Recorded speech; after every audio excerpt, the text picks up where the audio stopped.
একজন মানুষ মারা যাওয়ার পর থেকেই ওর কবরের পাশে কুকুর কান্নাকাটি করে, মাটিও খনন করে ফেলতে চায়।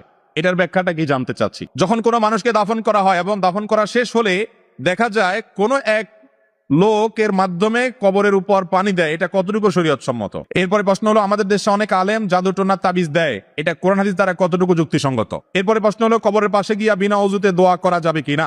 কবরের পাশে জিয়ারত করার জন্য আপনি পাশ দিয়ে যাচ্ছেন, সালাম পেশ করবেন, এটা সুন্নাত, সওয়াব হবে। কবরবাসীকে সালাম দিবেন, শান্তির দোয়া করে যাবেন, তাতে কবরবাসীর উপকার হবে, আপনারও স্মরণ হবে মৃত্যুর কথা কবর জিয়ারত করলে। তো এই সালাম দেওয়ার জন্য অজু কোনো আবশ্যক না, বিনা অজুতে সালাম দিলেও আপনার কবর জিয়ারত হয়ে যাবে। তবে অজু অবস্থা করলে তো অবশ্যই ভালো।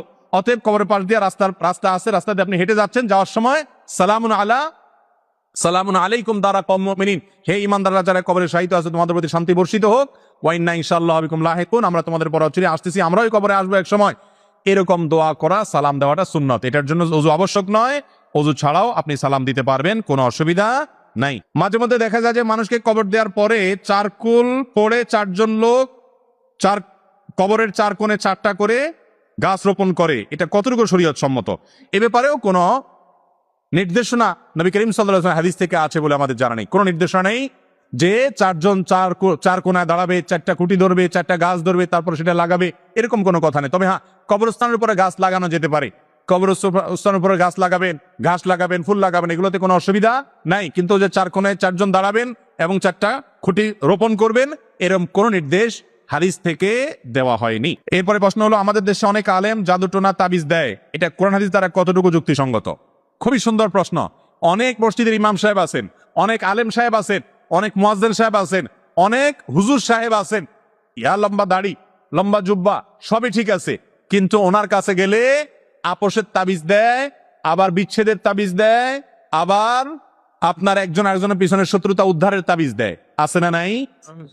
এই মানুষগুলো এই অপকর্ম যে করছে নিজেরাও জানে না যে দাড়ি টুপি অথবা ইসলামী লেবাস পোশাক পরেও তিনি যে হারাম কাজে লিপ্ত তিনি নিজে জানেনও না। কোন মুসলমানকে কারোর ক্ষতি করার জন্য সহযোগিতা করা কি জায়েজ না জায়েজ? সওয়াবের কাজ না গুনার কথা? তাহলে হারাম কাজ কবিরা গুনাহ যে হুজুর করেন, সে হুজুর করলেও সেটা কি হবে? কবিরা গুনাহ হবে। কোন মসজিদের ইমাম যদি এরকম কোন তাবিজ কবজ দেয়, এরকম কোন কায়ে কারবার করে, তাহলে সেই রকম ইমামকে নসিহত করতে হবে, না সরে আসলে এই ইমামকে পরিবর্তন করতে হবে। কারণ তিনি এই যে স্বামী স্ত্রীর মধ্যে ঝগড়া লাগানো, অমুকের বিষয়ে তমুককে লাগানো, ক্ষয়ক্ষতি করার তাবিজ দেওয়া এবং এই জাতীয় জাদু মন্ত্র কুফরি কালাম এগুলোর আশ্রয় নিচ্ছেন। অতএব এরকম ব্যক্তিকে নসিহা করতে হবে অথবা তাকে ইমামতি থেকে সরাতে হবে। আল্লাহ তাআলা আমাদের যারা এই সমস্ত কাজে লিপ্ত না জেনে তাদেরকে হেদায়েত দান করুন, বলুন আমিন। যখন কোনো মানুষকে দাফন করা হয় এবং দাফন করা শেষ হলে দেখা যায় কোনো এক লোকের মাধ্যমে কবরের উপর পানি দেয়, এটা কতটুকু শরীয়ত সম্মত? ভাই, কেউ মারা গেলে তার কবরের উপরে নিয়মিত পানি দেওয়ার বিশেষ কোনো ফজিলত নাই। তবে যদি কেউ বিশেষ উদ্দেশ্যে দেয় তাহলে সেটা তার উদ্দেশ্য সাধন হতে পারে, যদি কোনো দুনিয়াবি উদ্দেশ্যে দেয়। যেমন একটা গল্প আছে না, যে কোন মহিলা তার স্বামীকে মৃত্যুর আগে ওয়াদা করাইছে যে তুমি আমাকে কথা দাও, আমার মৃত্যুর পর যতদিন আমার কবর ভিজা থাকবে ততদিন তুমি শুকানোর আগ পর্যন্ত বিয়ে করবা না। স্বামী বলছে ঠিক আছে, ওয়াদা করলাম। তো স্বামী মারা যাওয়ার পর, ওই বউ মারা যাওয়ার পরে স্বামী এবার দেখে যে কবর আর শুকায় না, 2-4 মাস হয়ে গেছে, কিন্তু তারপরও কবর শুধু ভিজাই থাকে। চিন্তা করলো ব্যাপারটা কি। পরে একদিন দীর্ঘ সময় পর্যন্ত দূর থেকে মনিটর করছে যে কোত্থেকে কবর ভিজে। পরে দেখে যে ওই মহিলার ভাই এসে কবরের উপরে পানি ফেলা দিয়ে যায় প্রতিদিন একবার করে। তো ধরে জিজ্ঞেস করছে ব্যাপারটা কি, বলে যে আপা আমাকে মরার আগে ওসিয়ত করে গেছে যে ভাই যতদিন আল্লাহ তোরে হায়াতে বাঁচায় রাখে প্রতিদিন আমার কবরের উপর 1 বালতি করে পানি ঢালবি।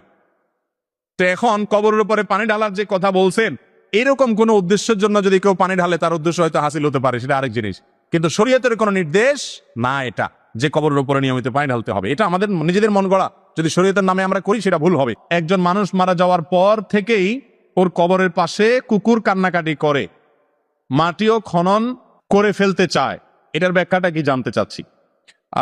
কারোর কবরের কাছে যদি কুকুর গিয়ে ছটপট করে, অস্থির হয়, কান্নাকাটি করে, মাটি খুঁড়ে ফেলতে চায়, তাহলে কি কারণে আল্লাহ তাআলা ভালো জানেন।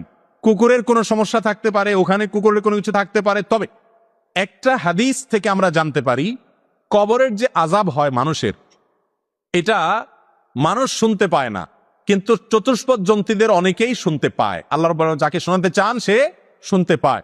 এবং সবসময় যে এটা ফিল করে তারা অস্থির হয় তাও না, কিন্তু এরকমটি ঘটে, এরকম বিভিন্ন হাদিস থেকে জানা যায়। এজন্য কুকুর কোনো কবরের উপর এরকম করলে আমরা নিশ্চিত নই যে সে কবরে আযাব হচ্ছে, ওই ব্যক্তির প্রতি ক্ষুধারণা করার সুযোগ নেই। তবে হ্যাঁ, অবশ্যই একজন মুসলমান হিসেবে ওই কবরবাসীর জন্য দোয়া করা, তার জন্য আল্লাহর কাছে মাগফিরাত কামনা করা, তার জন্য দান সাদকা করা, এই কাজগুলো আমরা করব। সেই সাথে এর অন্য কোনো কারণ আছে কিনা সেটাও গবেষণা করে বের করার চেষ্টা করব। আল্লাহ তাআলা আমাদের সবাইকে কবরের আযাব থেকে বেঁচে থাকার তৌফিক দান করুন। বিবাহের সময় স্ত্রী যদি স্বামীকে দ্বিতীয় বিবাহ না করার শর্ত দেয়, তাহলে স্বামী কি সেটা মানতে বাধ্য? খুব দরকারি প্রশ্ন। বিবাহের সময় যদি কোনো মেয়ে মানুষ, পাত্রীপক্ষ বা পাত্রী নিজে যদি পাত্রকে শর্ত দেয় যে তোমার সঙ্গে বিবাহ বন্ধনে আবদ্ধ হচ্ছি, তবে শর্ত হলো তুমি আমাকে বিবাহ করার পর আর কোনো সতী আনতে পারবা না, আমার দ্বিতীয় বিয়ে করতে পারবা না, শর্ত দিলাম। স্বামী যদি সেই শর্ত মেনে বিয়ে করে, যে ঠিক আছে শর্ত মানলাম, এই শর্ত যদি মেনে বিয়ে করে, তাহলে স্বামী পরে আর বিয়ে করতে পারবে কি না? তো এটার উত্তরে ওলামায়ে কেরামের অনেকেই বলেছেন যে স্বামী আর দ্বিতীয় বিয়ে করতে পারবেন না। যদি করেন বিয়ে হয়ে যাবে, কিন্তু স্ত্রী তার সংসার করা না করার ব্যাপারে ইখতিয়ার থাকবে, বিবাহ ভাঙার উদ্যোগ নেওয়ার ক্ষমতা এবং অধিকার স্ত্রীর থাকবে। অর্থাৎ স্ত্রী স্বামীর কাছ থেকে তালাক চাইতে পারেন এবং যথাযথ নিয়মে বিবাহ ভঙ্গের জন্য উদ্যোগী হতে পারেন, অধিকার তার থাকবে, কারণ তিনি শর্ত দিয়েছেন। আর আল মুসলিমুনা আলা শুরুতিহিম, মুসলমান যে শর্ত করবে ওই শর্ত তাকে রক্ষা করা আবশ্যক। নবী করিম সাল্লাল্লাহু আলাইহি ওয়াসাল্লাম বুখারীর হাদিসে বলেছেন, আহাক্কু শুরুতি আন তুফু বিহি মা মাস্তাহলালতুম বিহিল ফুরুজ, যার অর্থ হলো বিয়ের সময় যে সমস্ত শর্ত দেওয়া হয় বা যে শর্ত দেওয়া হয়, ওই শর্ত রক্ষা করাটা অনেক গুরুত্বপূর্ণ। অন্য শর্তের মধ্যে এই শর্ত রক্ষা করাটা আরো বেশি গুরুত্বপূর্ণ। এই জন্য বিয়ের সময় কোন স্ত্রী যদি শর্ত দেয় যে আমাকে বিয়ে করছো ভালো কথা, কিন্তু আমি তোমার গ্রামের বাড়িতে কিন্তু থাকবো না, এটা যদি তুমি মেনে নিতে পারো তাহলে বিয়ে করো। এটা মেনে যদি বিয়ে করেন তাহলে ঠিকই বউরে কোথায় রাখতে হবে? শহরে রাখতে হবে। অর্থাৎ বিয়ের সময় যে শর্ত দিবে ওই শর্ত মানতে হবে। আবার অনেক ওলামা ইকরাম বলেছেন এই শর্ত ফাসেদ, এই শর্ত কোনো গ্রহণযোগ্য শর্ত নয়।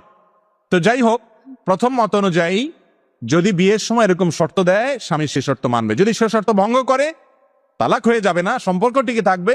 স্ত্রী যদি স্যাক্রিফাইস করে সেটা অনেক বেশি ভালো হবে। কিন্তু প্রথম মত অনুযায়ী স্ত্রী চাইলে সে শর্ত ভঙ্গ করার কারণে বিবাহ ভঙ্গের উদ্যোগ নিতে পারে, কিন্তু স্বামীর জন্য দ্বিতীয় বিয়ে করা বা অন্য কাউকে বিয়ে করা, এটা করার ফলে যে তার বিবাহ ভেঙে যাবে, ব্যাপারটা সেরকম নয়। তবে ওয়াদা করলে সে ওয়াদা রক্ষা করা উচিত। ইমানদার ওয়াদা রক্ষা করবে। কোরআনে কারিমে আল্লাহ বিভিন্ন জায়গায় ইমানদারের বৈশিষ্ট্য, সফল মুমিনের বৈশিষ্ট্য বলতে গিয়ে বলেছেন, ওয়াল্লাযীনা হুম লিআমানাতিহিম ওয়া আহদিহিম রাউন, যারা অঙ্গীকার রক্ষা করে এরা হলো সফল ইমানদার, জান্নাতুল ফেরদাউসের মালিক। অতএব ইমানদার ওয়াদা করলে ওয়াদা রক্ষা করার চেষ্টা করবেন। তবে তার উপরে তাদের যে বিবাহ থাকা বা না থাকার সম্পর্ক, ব্যাপারটা কিন্তু সেরকম নয়।